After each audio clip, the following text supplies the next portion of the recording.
My name is Rebecca Madansky, and I am a pelvic floor physical therapist and the owner of Lady Bird Physical Therapy, which is a clinic in Austin, Texas that specializes in pregnancy, postpartum recovery, and birth preparation. So pretty much all we do is help people manage pregnancy pains, train for birth, and recover postpartum. We do clinic visits in Austin, we do virtual visits for people worldwide, and we have plenty of online resources. So feel free to go to our website and check all of that out. I'll link to some of it below. But today I am here because this morning, Jessica Chaska, who's one of our physical therapists, and I went to do a talk for a group of people in Austin, some of whom were newly pregnant, some of whom were very close to giving birth, and some of whom were months to years postpartum. So kind of like a wide spectrum of birthing age and people. And we were talking about the pelvic floor and how the pelvic floor is affected by pregnancy and birth and postpartum recovery and pelvic floor PT, and had a really great discussion with this group of people. And one of the questions that came up, I think made us all laugh, but also then led us to have a really good conversation.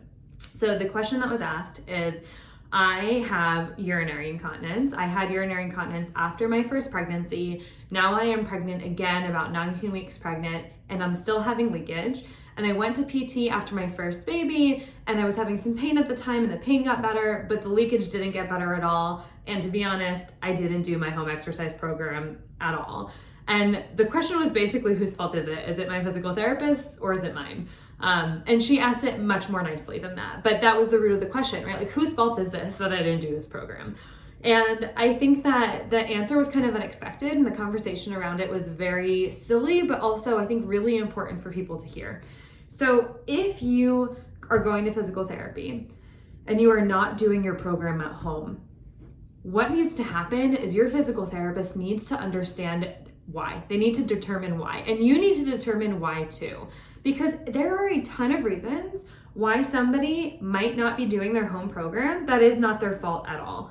Things like, I got really sick unexpectedly. My spouse got really sick and I was on baby duty by myself. I had a house emergency, a baby emergency, whatever, right? Things come up in our lives that lead us to not do our program for a week, 2 weeks, even a month. It happens.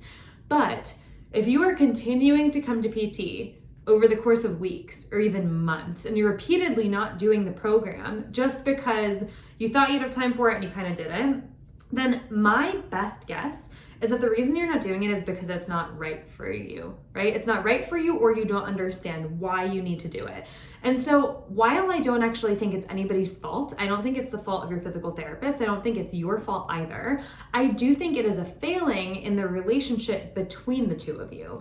Because what really needs to happen at the time of your appointment is your physical therapist needs to get a realistic understanding of what your life looks like and what kind of program you genuinely have time for.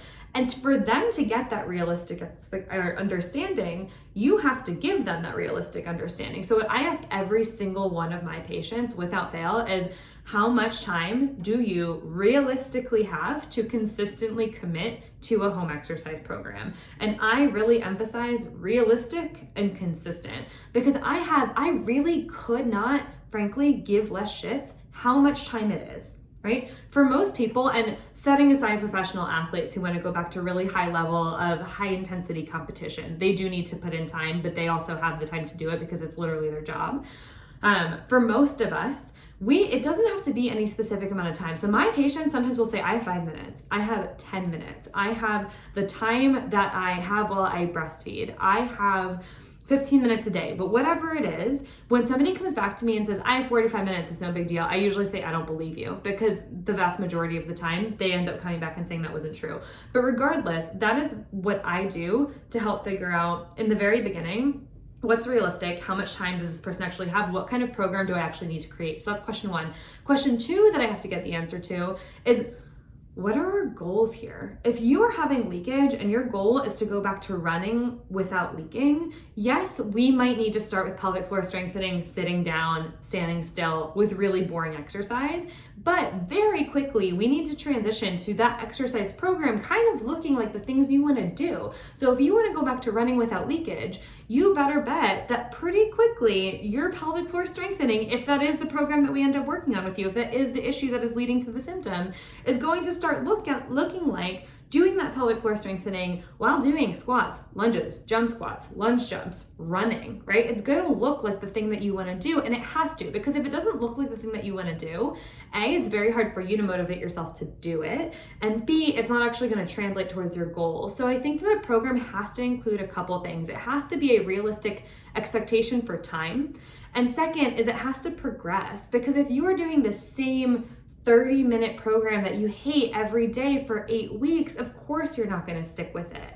But if you're given a 50-minute program and you have 10 minutes a day, also, of course, you're not going to stick with it. So I think what's really, really important here is that this home exercise program is a collaboration. It is not you coming to your physical therapist and saying, this is my problem, solve it. And it's not your physical therapist coming to you and saying, I see you, let me fix this for you. It's the two of you forming a relationship where your PT really understands what your day-to-day looks like, how much time you have, and what you want, and where you really understand why your PT is saying, these are the things we need to start with in order to get here. You have to really clearly communicate those things, because otherwise it leads to people going to PT for 8 to 12 weeks, not doing their home program, feeling like nothing's getting better, giving up on PT, giving up on their symptoms, deciding it's not going to get better, when in reality, it's just that this wasn't fine-tuned towards you. So if you are watching this and you are somebody who has been given a home program that you haven't done 10 years ago, 1 year ago, whether you're going through it right now, what I want you to do is sit down and really think about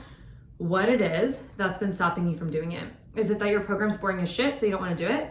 Is it that your program is way too long, so you just don't have the time and that makes you feel like a failure? Is it something else? But either way, I want you to think about it, and then I want you to go to your physical therapist and report that to them so that they can get a better understanding of what's standing in your way.